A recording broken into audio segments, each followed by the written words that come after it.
Welcome to Bayside. If you are new, my name is Mark. I'm one of the pastors around here. Good to have you here. If you have a Bible, Acts chapter 17 is where we are. We're doing this series through the book of Acts, verse by verse, chapter by chapter. And this week we're in Acts chapter 17, one of the great sermons of the Apostle Paul, one of the great moments in the book of Acts where he goes to a very important city in order to bring the message of the gospel, and then that proclamation is going to hopefully change the world. And so literally in our text, in verse 16, it says, well, Paul was waiting for them in Athens. So he goes to Athens, this great ancient city, and the reason he goes there is because it's an influential city. It's where people hang out, share ideas, fashion is created there, ideas are created there, technology is created there, art is created there. So it's very interesting. If you look at the apostle, you look at Jesus, when he started his ministry, it was very like agrarian. It was like he would go around and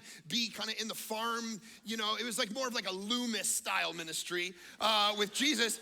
And this is why he talked about farmers and seed and birds and all that kind of stuff, because it had that organic vibe. But then the Apostle Paul actually moves to cities. A book years ago by Wayne Meeks talked about the first urban Christians. And the reason the Apostle Paul goes to these influential cities is because he wants the information to travel downstream. People don't consume information in the cities. They create information and then we consume it in the suburbs, right? That's why no one's asking about the fashion that's coming out of Bakersfield. All right, no one's going, hey, what are they doing there? Because those guys are cool. All right, that's not happening.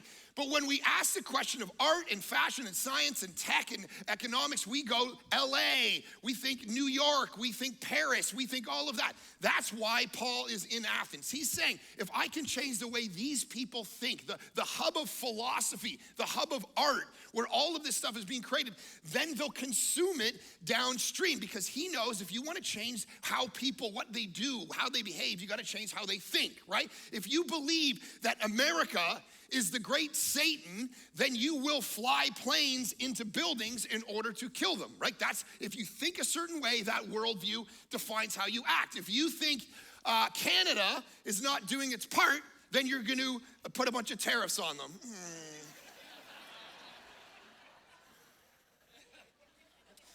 All right, it's just what we do. If you think a certain thing, you act a certain way. So the Apostle Paul is saying, hey, I'm gonna go plant churches. I'm gonna go plant the gospel in these amazing places. I'm gonna go to Athens and talk to them about God, about the soul, about heaven, about hell, and all these things. So now here's what happens when he's in Athens. This is very important. He was what? Greatly distressed. Now this is a very interesting thing. He's walking around this great city, and it's got all these great temples and all these things. If any of you have been to Athens, this is called the Acropolis, right? So acro is the Greek word for the highest place or a pinnacle, and polis or polis is city, all right? Like we talked about the metropolis. So this is the Acropolis, and this is the highest place. And then they have the temple right here, and this is called the Parthenon. This is the temple built for the goddess Athena. And so this is the backdrop of Athens. This is the whole focus of this great city, is a temple to a false god. So here's what happens. He's walking along and he gets very distressed that the city was full of idols. He sees that their whole lives are functioning in a way, and it causes him distress. He actually cares about these people so much so that he doesn't get, this is very important, he doesn't just get distracted by the great city of Athens and walk around the museums and the statues and the paintings and the philosophy. He actually says, I'm pained for these people. It'd be like us going to Las Vegas, right? And we get there and we see all the shiny lights and the cool cars and the ding, ding, ding, ding, ding, ding, ding, ding. And we just go through that. We have fun with our bros or whatever. And then we come home and we don't ever get distressed about what's happening in the reality of the hearts of the people in Vegas, that these people are lost. We don't get distressed about it. We just carry on with our life. So the Apostle Paul is challenging us. So here's where I used to live. This is the city of Vancouver, right? 18 years I lived in this city. This is one of the most beautiful cities in the world. This is a city surrounded by mountains on the Pacific Ocean, this glass city. That's my yacht.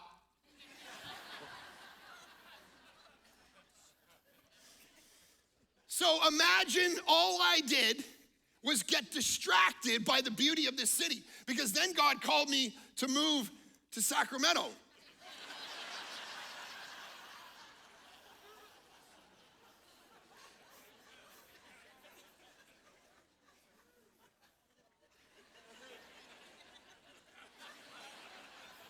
I don't know. I asked them for a picture of Sacramento, and that's what they gave me, all right? This is like Pennsylvania. I don't know what that is. Anyway, this is the Auburn focus of... Anyway, so imagine all I did was get distracted by the beauty of this city, but that's not what happened. I got distressed about the fact that all the people living in this city were lost and they didn't know Jesus.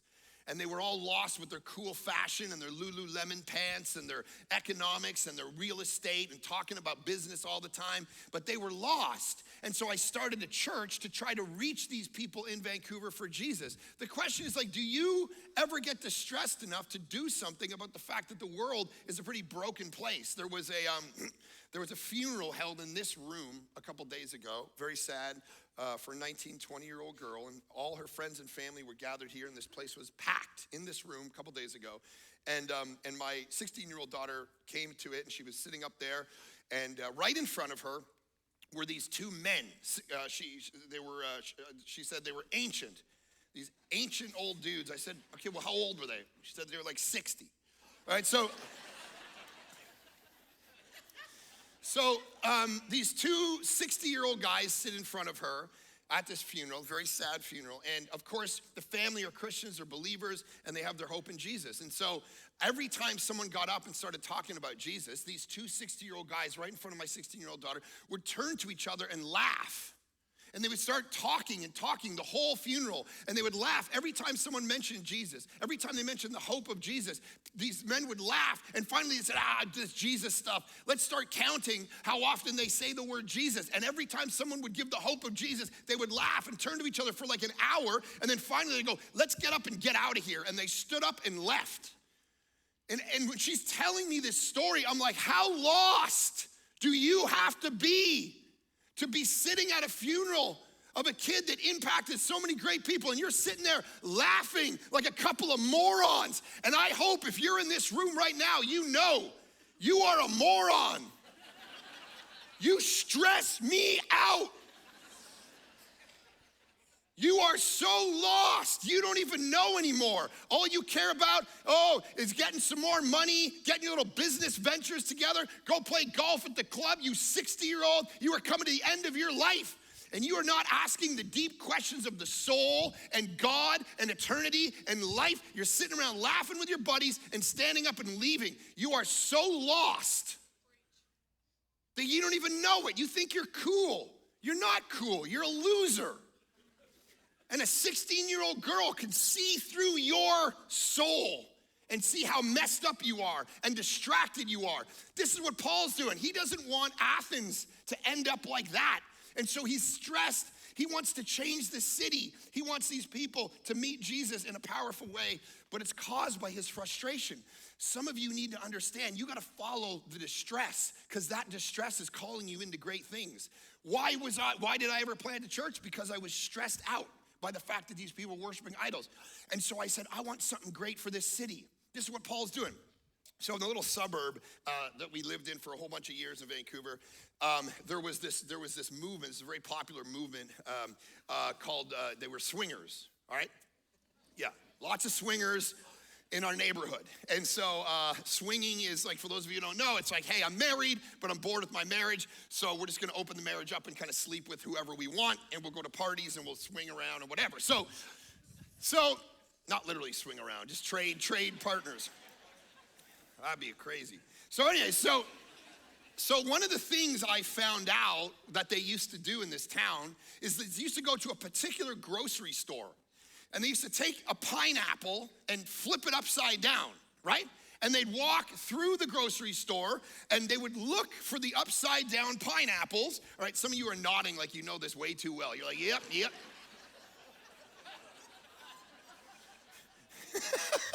So they would flip over the upside down pineapple, and then you would see it and you go, oh, they're a swinger. And you'd walk up to them and go, hey, how's it going? And you kind of talk them up and, organize the details. And so I was like, this is crazy. I was like, I can't let this happen in my city. And so I got up and I'm like, man, I got 5,000 people in this city every weekend that listen to me talk in a room. I should do something about this. And so I got up and I told the whole church, this is what happens at this grocery store. You take a pineapple and you flip it over. And what if all of us started doing this? What if every single one of you started going to the grocery store and flipping a pineapple over? And every time someone came up like, what's up? You'd go, I'll tell you what's up. You need Jesus is what's up. So this is the first social media post I did when I got to the...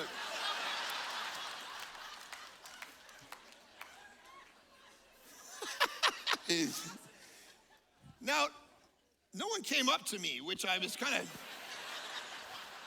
I beat myself up about that for a while. Anyways... See, the point is, if thousands of people would go into that store and do that, it'll mess up the whole system.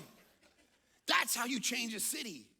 You actually care about the things going on in the city, and you figure out, why did we do one day to raise $1 million for a whole bunch of kiddos in Uganda? Because I was distressed about it and I wanted to change their life. Why did Ray Johnson start the church here of Bayside? Because he was distressed about the nature of teenagers and how lost they are. This distressed defined our vocation, defined what we did in life. And some of you, you don't know what you're supposed to do in life. Don't just follow the joy, follow the things that stress you out.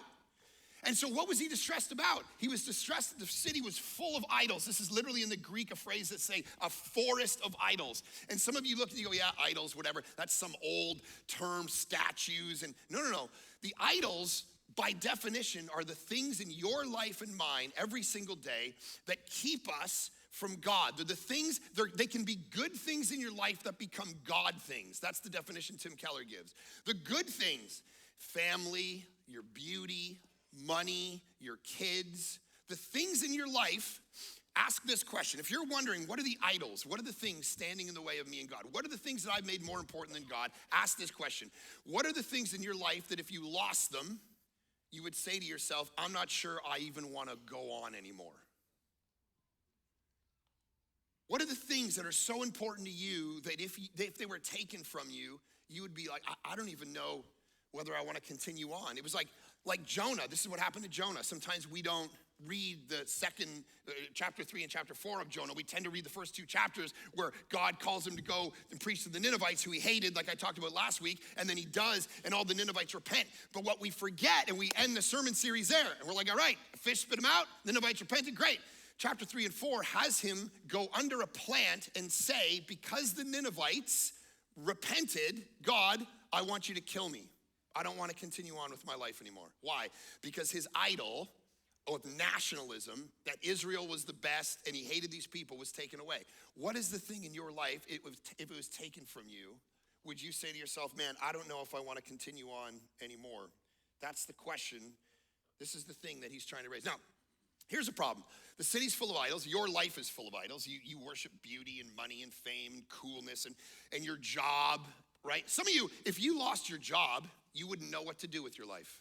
You would feel like my life's over. Man, there was a time, so there's not many things I'm good at, okay? But one of the things that I can do and that I've done for a long time is speak in front of people, right?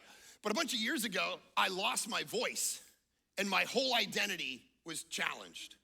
Because this, I feel important, right? I know that when I'm at home, listen, I have 3 daughters, all right? Which means I have 4 mothers at home that are just telling me what to do at all times, all right? And so they're, Dad, you're dumb. Dad, do this. Dad, do that. Why are you so blah, blah, blah. And just all this, like, what good are you? You can't even help me with my oil change. You can't do this. You can't fix anything. And I'm pretty useless. But I know that Sunday's coming. And the one thing I can do in the world, they might, hey, Dad, you can't do this, you can't do that. And I'll say, yeah, but you'll be there Sunday, right? And then this woman said, your voice is disappearing. You're preaching too many. I was preaching 4 services at the time. And your voice is going. It's gone. You're going to lose your voice. And all my crisis of identity, what am I going to do? I'm not good at anything except this. That's it. That's all I got. I'm like the guy, that comedian talks about going back and time traveling backwards 200 years, and he doesn't know anything. He'd be useless to those people. It's like, that's what I feel like. Hey, electricity, how does that work? I don't know. I actually have no clue, right? That's how I feel about most things in life. And so when the idol gets challenged, we begin to question everything. So now here's the problem. Jeremiah, Colossians, all these passages in the Bible warn us about worshiping idols. Beauty, money, fame, sex, whatever it is that you worship that replaces God in regard to pleasure, the Bible constantly warns us, don't keep doing that, because here's what'll happen. This is very important. If you keep feeding the idol, guess what'll happen? You'll get less hungry for God. This is very important. If you keep feeding the idol, so here's what I mean. So a bunch of years ago, our friends who used to throw these big parties, 50 people in their house, always throwing parties, a whole bunch a year. They asked me and my other two friends and their wives, hey, do you guys want to come to this Cinco de Mayo party? We're gonna have this party, it's gonna be legit, it'll be great. And we're like, okay, cool. So the day comes, and we're like, okay, party starts at 6, and we were all kind of just hanging out. It was like 4:30. We're like, hey, let's go get something to eat before the party. It's always a huge party, lots of people, so no one's gonna notice if we, eat a little bit before we go and then show up a little bit late. Let's go. So we're sitting around. Party starts at 6. About 7, so we go out for something to eat, and we just eat. We're just so stuffed. We eat, and we ate garbage. It was just like, I don't know what it was, some fast food nonsense, but we just sat there and we enjoyed ourselves for an hour and a half, eat all that. We're so full. So we get in the car, it's now like 7 o'clock, and we pull up to the house and there's no cars there. Usually the cars are all over the place. You gotta park far away. So I'm like, man, is this the wrong day? Did I get the day wrong? So I look it up on the phone. I'm like, no, this is the right day. I'm like, this is weird. And we pull up to the driveway. Good grief. And audience participation. So we pull up to the driveway, we get up to the front door, and the guy opens the door and he looks at me, and I'm talking, there's banners, there's hats, everywhere. And I realize we're the only people invited. We've shown up an hour late, full. And we get in and they're like, well, I don't know why you're late, but the food's ready and there's a lot of it. Hope you're hungry. And she starts pulling out enchiladas, and I'm talking every Mexican food you can think of. And I'm like, oh my gosh, what's happening? We're the only ones invited? And they're like, yeah, where's that other couple? So I text the other couple, and they live an hour away. I'm like, hey, are you guys coming? They're like, no, we're too tired, we're in bed. They won't notice us anyway. I'm like, no, you ain't in bed, you're coming. We're the only ones here. And they're like, what? And they put their clothes back on and they drove down. They got there at like 9, and we had to eat all this food. And I walked in there so full, and I'm like, give me another enchilada. Listen, it is really hard to desire the all-satisfying God of the universe when you're already full with the idols. That's the haunting thing that God warns us about. Do not feed the idols, or they will make you not want me. And so Paul begins to preach. He reasoned with them in the synagogues. This is interesting. He reasons in the synagogue with both Jews and Greeks. If you're a skeptic and you're here, you might actually think that Christians are people who don't think rationally, right? So you're smart because you believe in science and philosophy and psychology and history, but all these people in this room are a little dumber than you because they believe in God, and they come and they worship, and they raise their hands, and they love Jesus and the Bible. So you think you're reasonable and you're rational, and you follow the data and the evidence, and they're not. But the reality is the Apostle Paul right from the beginning is reasoning with these people, because we in this room do that too. We believe that the science actually points to the existence of God, that the beginning of the universe, all time, energy, matter came into existence in a single moment, and that the better equation is not nobody times nothing equals everything, but God actually created things. We believe that DNA is the language of God and points to somebody who actually programmed DNA into you. We believe that Jesus was a historical person. We believe that morally, the reason you know the difference between rape and murder and think it's wrong is because God put that in you, and that it would never come about through just animalistic instinct over millions of years, because there's time when murder actually is natural. All these things actually point to the existence of God, and it's reasonable, it's rational. It is actually according to the data. Now, here's what I would challenge you with. Either you're a skeptic and you're saying, I don't believe in any of this, I think this is for dumb people. What I would say to you is, Here's the thing. I think there's a reason behind the reason of why you might not follow the evidence and believe in God. I think you don't want there to be a God because then you're accountable to someone. It's not because the reason. Now, here's the problem. The data and the facts don't care how you feel. Right? You can push against reality all you want, but cold, hard data doesn't give a rip whether you like it or not. Now, I learned this week. Here's how. I was away for 3 days. I got back, and my wife looked at me and said, Mark, I think I sleep better when you're away. And I said, what are you talking about? I don't like this little narrative, all right? And I reject it outright, what you're saying right now, because I know where this is going, all right? I know where this is going. This is going, we're in separate rooms, and it's Fred and Wilma Flintstone at some point, right? So I'm like, I reject this data. I don't even know what you're talking. No, Mark, listen, when you're away, I sleep better. When you're here, you're making noises, you're rolling around. But when you're gone, I sleep better. I said, no, you don't. You just think you do. And she says, well, no, I have this ring. And the ring has all the data. The data says I've just had 3 optimal sleeps. That's what it says. And I'm like, what is this ring? Where'd you get this ring? Optimal sleeps. And I said, okay, well, let's check it out tonight and see what happens. So I'm there for the night and slept very soundly. I thought everything went well. And I woke up and I go to the coffee machine and I said, so how was last night? Well, let me check the data. Bad sleep, bad sleep, bad sleep. Whatever you did, don't do that ever again. You know, it's like, oh. See, it doesn't matter that I don't like the data. It don't matter. Facts don't care how you feel. But I want to do this, I want to do this, I want to do this. God doesn't exist. No, he does. You just don't want him to. But reality one day will bump up against you. This is why the Apostle Paul is like, look, I can reason this out. If you want to talk about the historicity of Jesus, this isn't a thing we just like Jesus because he's a cool mythological archetype of the soul and he never really existed. No. He existed in time. He died, he rose again, and Paul is willing to reason with you. And then he says, so he's in the synagogue, reasoning with them, as well as in the marketplace, day by day, with those who happen to be there. I love this because here's what Paul's doing. He's in the marketplace. This is the Greek word agora. It is the shopping mall. It's out in the public spaces. Now notice this. Do you share Jesus with anybody outside of this room?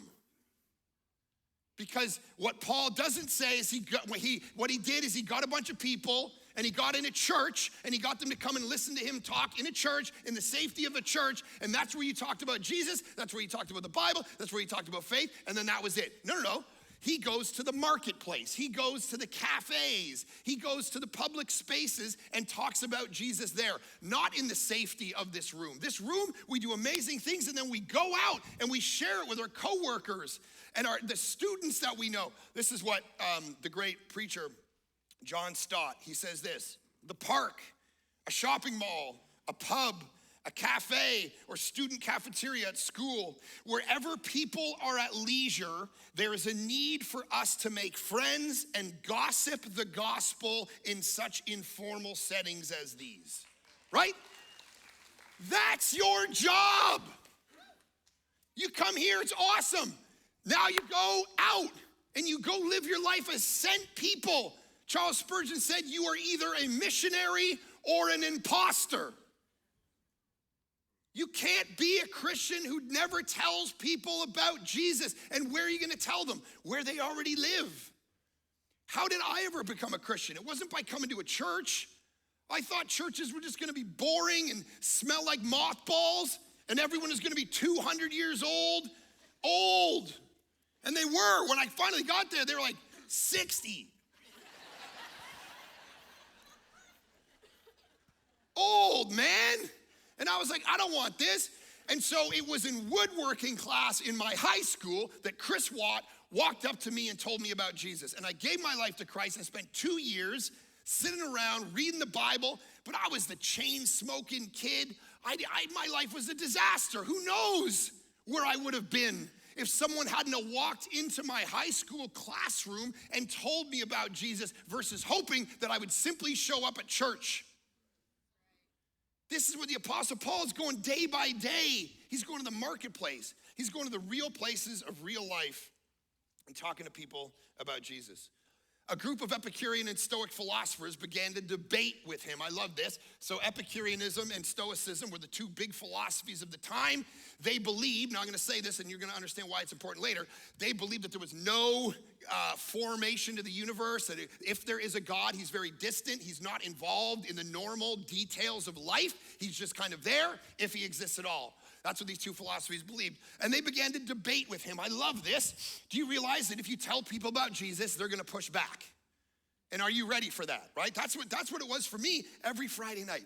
We'd go over to our friend's house and we'd smoke a little weed and we'd shut the garage door and hotbox the thing because we were too cheap, and everyone just come over and, hey, this is fun. And we'd try to solve all the problems of the universe together. And then I came to know Jesus. And the next weekend, I went back in that garage. And guess what happened? We started to debate. What about God? What about the Bible? I was still a little buzzed because they had the garage door closed. So I was like, all right, I got to figure something else out. But we're debating, we're talking about Jesus because this is what's gonna happen. People aren't gonna like you. People are gonna push back when you tell them this is what sexuality is. This is what to do with your money. This is what to do with Jesus. This is what to do with the Bible. They're gonna go, what are you talking about? All that stuff's so old and ancient, forget about that. So what do? They say, what is this babbler trying to say? What a loser this guy is. He's talking about foreign gods. And so here's what he says. Paul then stood up in the meeting of the Areopagus. Now, the Areopagus was this rock that was right near the Acropolis. It's right here. It's called the Areopagus or Mars Hill, which is maybe what some of your translations say. And they used to just sit there and debate ideas. It was the place all the ideas were being debated. So the Apostle Paul doesn't stay in the safety. He goes to them. People of Athens, I see that in every way you are very religious. You're already on your way, you're getting there. For as I walked around and looked carefully at your objects of worship, I even found an altar with an inscription to an unknown God. So you have so many altars and temples and all this stuff. You have the fertility goddess and the water goddess and the fire god and all the gods, and you worship them and you build these temples to them, and you even have one, think about this, to an unknown God, all right? This is called the Ricky Bobby philosophy, right? This is like, remember Ricky Bobby when he thinks he's on fire and he's in his underwear and he's just running around and he needs help and he just starts crying out to all the gods, right? Jewish God, please help me. Allah, Oprah Winfrey, Tom Cruise, use your witchcraft on me, right? That's hedging. It's called hedging your bets. It's saying, let me call out to all the gods and maybe one of them exists and maybe one of them will help me. This is what they do. They have all these gods and goddesses and statues all set up, and then they're like, but what if we forgot one, Tom? And Tom goes, I know what to do. I'll put one up to the unknown God, and then we're covered. And everyone, genius. So if a God shows up and we didn't remember him, we're gonna be good. Now, this is the definition of checking a box. They're not really searching out truth. They're checking a box. They're just like, yeah, let's just do, like this week when I was coming back from my trip, I had, the Southwest has the app when you get your boarding pass on the app. And for some reason, I had changed my flight a bunch the day before. I didn't know what time I was coming home. And so it wouldn't let me have the boarding pass on the app. So I got there, it's like 6 a.m. I'm like, where's the boarding pass? And they said, well, you have to go up to the booth and go up there and ask and get a physical thing like it's the 80s. I'm like, what is this physical boarding pass? And I asked my admin after, I'm like, why did I have to do this? And she's like, well, it wouldn't let you get your boarding pass. It made you go up because we changed it so much yesterday, they thought you were a terrorist. And I'm like, what? So, but listen, guys, all I had to do to prove I wasn't a terrorist was walk up and smile. And they're like, okay, you're not a terrorist, here you go. That's called checking a box. They don't care. What do you? Oh, hey, I'm not a terrorist. All right, have a good day. All right, thanks. So I guess I don't look like a swinger or a terrorist. This is people going, I'm not really spiritually, legitimately interested. We're gonna build this altar. We're gonna hedge and hope that the gods don't get us. Now, some of us might look at this and go, This is so old and ancient, who cares about this? But Charles Spurgeon, the great preacher, he said this: I believe a very large number of churchgoers are merely unthinking, slumbering worshipers of an unknown God. A God that you don't actually know. You think you do. You know, A.W. Tozer said the most important thing about you, listen, here's what Tozer said. Because if I ask you, what's the most important thing about you right now? There'd be a whole flurry of answers. What I do with my life, what I do with this, what I do about that. Here's what Tozer said. The most important thing about you is what comes into your mind when I say the word God. Because that defines everything. Is God a million gods? Is he one God? Is Jesus God? Is it Father, Son, Holy Spirit? What do you even mean by all of this? And so Paul says, listen, there's an unknown God and you're so close, but that now you're ignorant of the very thing you worship. You have all these things, but you haven't quite got there yet. You're on your way. You're very close. And now this is what I'm going to proclaim to you. I'm going to give you the right data. You're so close, but you're off a little bit. And just that little bit off makes all the difference. Now, here's what I mean. So a bunch of years ago, I used to develop a whole bunch of pastors up in our church in Vancouver. And I was on this trip one time and I said, hey, one of the young pastors, I said, why don't you come with me and we'll hang out and we'll kind of do this thing. So his name's Chris. So me and Chris jump on a plane, we fly to this place, we land, and we're driving to the place where I need to speak at this conference for 3 days. And it's like a beautiful resort. So I realize it's a resort on the way. And I'm like, Chris, you should call and see if they have like a spa. And he's like, okay, so he calls up and they're like, yeah, and so I said, dude, have you ever had like a really good massage? I'm not talking like your wife, like 2 seconds and then, I'm not talking that. That's garbage. I'm talking about a real massage, man, like a massage therapist, a masseuse who's in there and just for an hour. He's like, I've never done it. I said, this is the greatest experience of your life. I said, man, thanks for, on me, we're gonna do this. I said, call him up right now, ask for a couple massages, we'll do it tomorrow. So he calls up, starts talking about the details, can I get a couple massages? Yeah, it's great, okay, we'll get it, blah, blah, great. And then they're like, okay, hey, there's only one woman, and then there's a man. I'm like, I'll take the woman. So we start going, and we drive up, and we get to this resort, and we get our little robes on, and we're hanging out waiting. And then they come out, there's one guy, one girl.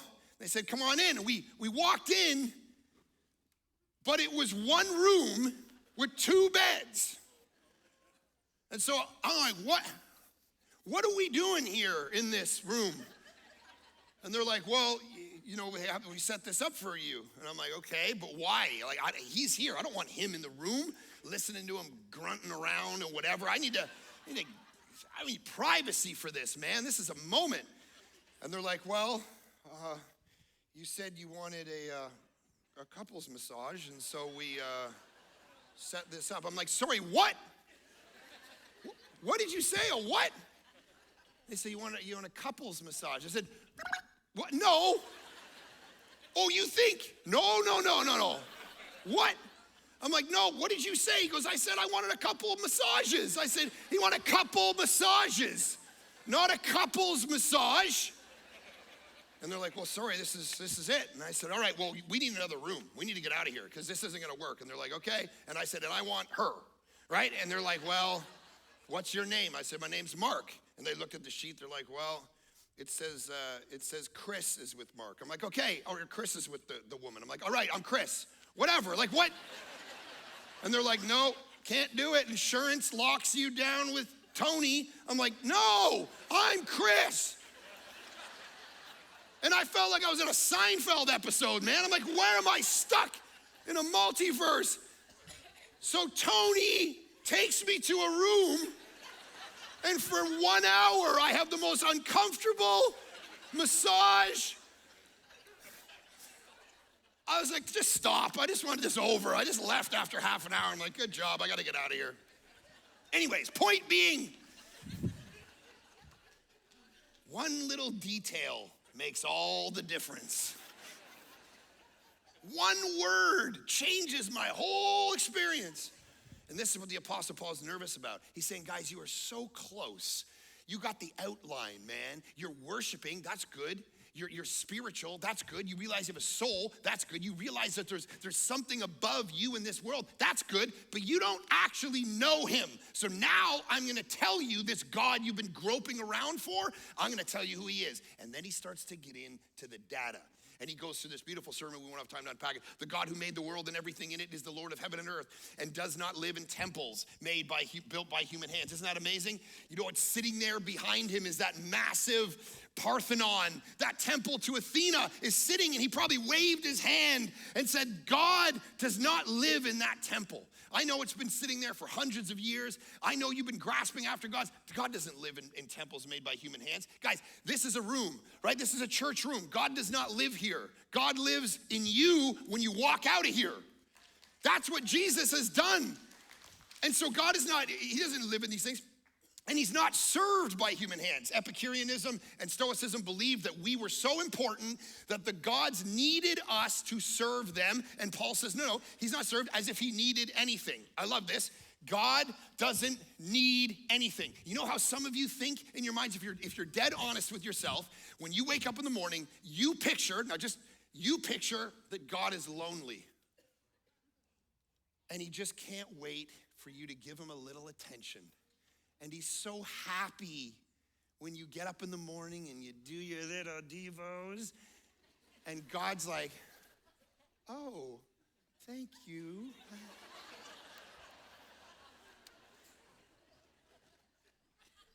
Oh, and you went to church? That's cool, thanks. See you next week. And you think he's so lonely up there, and he loves when you give him a little attention. Oh, pick me, I wanna be on your team. And Paul goes, he doesn't even need you. He doesn't even need you. He needs nothing. He's fully satisfied. He has the greatest joy of any person in the entire universe. The Father, the Son, the Holy Spirit. They didn't need to create us. You need him. He doesn't need you to serve him. He's all satisfied. So he says, look, and he gives everyone life and what? Breath. He gave that to you. Listen, a couple weeks ago, I was preaching on our Orange County campus, right? And I looked out at all those perfect yacht driving, perfect Orange County, BMW steering, perfect Orange County people. And I said, you walked in here today, and I'm glad you're here, but let me tell you something. Some of you think that you earned it. Do you know the reason that you exist right now down here in Orange County? Do you know why you're in church right now? Because God decided not to kill you last night. And they're like, he can't say that to us in Orange County, can he? That might work up there in Placer County, but not Orange County. God gives you every breath, and he may decide not to give it to you tomorrow. He gave it to you today. And so the Apostle Paul wants to make very clear, and then he ends this way. From one man, he made all the nations that they should inhabit the whole earth, and he marked out their appointed times in history. Listen to this, guys. Some of you guys need to hear this. Some of you feel like you're unneeded and not important. What he just said is the God of the universe is so delicately involved, meticulously involved. He has you right here in your seat right now for a reason. You exist here in 2025 in Placer County or wherever you happen to live for a reason. You have the family, the friends, the influences, the school, wherever you're at. The reason is because he put you there. You are needed for such a time as this, and he has you in this spot for a reason. Some of you think, well, I just happen to marry them. I happen to have these children. I happen to have these friends. C.S. Lewis says this. In friendship, listen to this, it's very important. You're gonna love this, okay? In friendship, we think we have chosen our peers. In reality, though, a few years difference in the dates of our births, a few more miles between certain houses, the choice of one university instead of another, the accident of a topic being raised or not raised at a first meeting, any of these chances might have kept us apart. But for a Christian, there are, strictly speaking, no chances. A secret master of ceremonies has been at work. Christ, who said to his disciples, ye have not chosen me, but I have chosen you, can truly say to every group of Christian friends, ye have not chosen one another, but I have chosen you for one another. Isn't that beautiful? Jesus made you so that you existed on March 3rd, 2nd, whatever day it is, 2025, and that you would be in these seats right now, and that you would have the job that you have, and you would go to the school that you go to. All of these things because he has set you up, because he wants you to bring the kingdom of heaven to earth. He wants you to tell people about Jesus. He wants you to, so all the boundaries are set. God did this so they would seek him and perhaps reach out for him. And then right at the end he says this, verse 31, for he has set a day when he will judge the world with the justice by the man. Who's the man? Jesus, the one he raised from the dead. Sunday school answer. When the teacher says something, just say Jesus, right? So, who's the judge? Jesus. It's an amazing reality. This is so, the God of the universe at some point said, guess where judgment is going to come from? At the end of the day, it's going to come from Jesus. Listen, every single one of you in this room is going to stand before Jesus and give an account for their life. Every single one of you. John chapter 5, Jesus says, at some point in the future, all the tombs of every person who's ever died will break open, and they will give an account to me. Go read John chapter 5. And he says, and they will give an account for their life. And I was listening to an old preacher years ago, and he was unpacking John chapter 5. And he said, Jesus Christ will one day stand before the tombs of every single person, and he will start to say, Julius Caesar, arise. And Caesar will,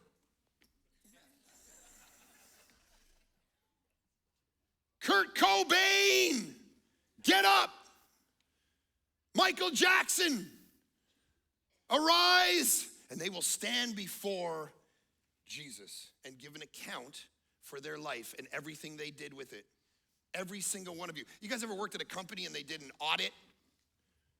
And you went, oh, there's an audit coming. I better make sure my expenses are focused and legitimate, right? There's an audit coming. Listen, there is an audit coming for your life. The judge, you're going to stand before him one day, and there's only two options that you have. Either put your own life and your own record in front of him, or put the record of Jesus in front of him on your behalf. That's it. Listen, I got a lot of regrets in my life, and I don't want you to have the regret. I got a lot of regrets. Listen, in 2010, my buddy called me. We were on a little vacation with our family, and my friend called me. He said, here's what I want you to do. 2010, I want you to open your computer right now and buy Bitcoin. And I said, okay. Bitcoin at that point was 30 cents. For one Bitcoin. I open up the computer, I can buy a bunch of this. It's now worth $87,000 per Bitcoin. So I open my computer and I have my credit card and I start to, okay, what do I do? And you know what happened? I heard a child, Daddy, come swimming. I said, I gotta buy some Bitcoin, leave me alone. And my wife said, come, you gotta get the towels for the kids. I'm like, I gotta buy some Bitcoin. And hey, Mark, can you do that later? We're trying to do stuff as a family here. Okay, I'll do this later. Boom! And I never came back to it. Children.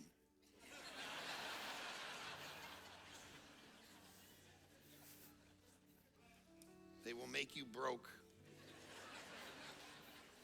I regret that decision. I wouldn't want you to regret your life. One day you will come before Jesus, and the question is, do you know him? Let me pray. Father in heaven, we are very grateful that you chose to put breath in the lungs of every person sitting here right now. You did not have to do that. And I pray that weight hits us. The fact that you have called us to follow our distresses, to make something of the world, this little corner of the world that you have put us in, the friendships that we have, that we could affect in such a beautiful and positive way for the sake of the kingdom of Jesus. The fact that one day we will stand before you and the question is going to be, what did you do with me? Did you believe in me? Did you give your life to me? Did you live for my glory? Jesus, I pray every heart and mind and soul in here submits to you, that they would live for you and not themselves. That is the heart of Paul, and it's your heart through this amazing sermon that Paul gave to these people to save us from ourselves, to save us from sin by the man, Jesus, who died and rose. Let us orient every part of our life around these things. In Jesus' great name we pray. All right, guys, thanks so much for watching our Bayside online service. We're so glad that you're actually part of our church, which you are, even though you're watching from all over the world, and we have people literally watching from all over the world. You are part of our family, and we want to get to know you. So please make sure you get in touch with us. Let us know your story. We'd love to hear you and serve you in any way we can. Also, part of what drives the way we connect as a church globally is giving. And so if you're part of our family, we would love you to start giving to our church. Those resources, we steward them to reach people all over the world. And we hear amazing stories about what Jesus is doing with your resources. So if you already give, thank you. If not, you can start giving. We would love that. And then finally, we have all kinds of stuff we do. We have a podcast network. We have like 10 podcasts that address a whole bunch of different things in your life. So if you're a podcaster, join us in the Thrive Podcast Network. We'd love to serve you. We've got a ton of stuff there. We just want to make sure that you feel part of our family. So we love you. Thank you so much for being part of this family, and we will see you next week.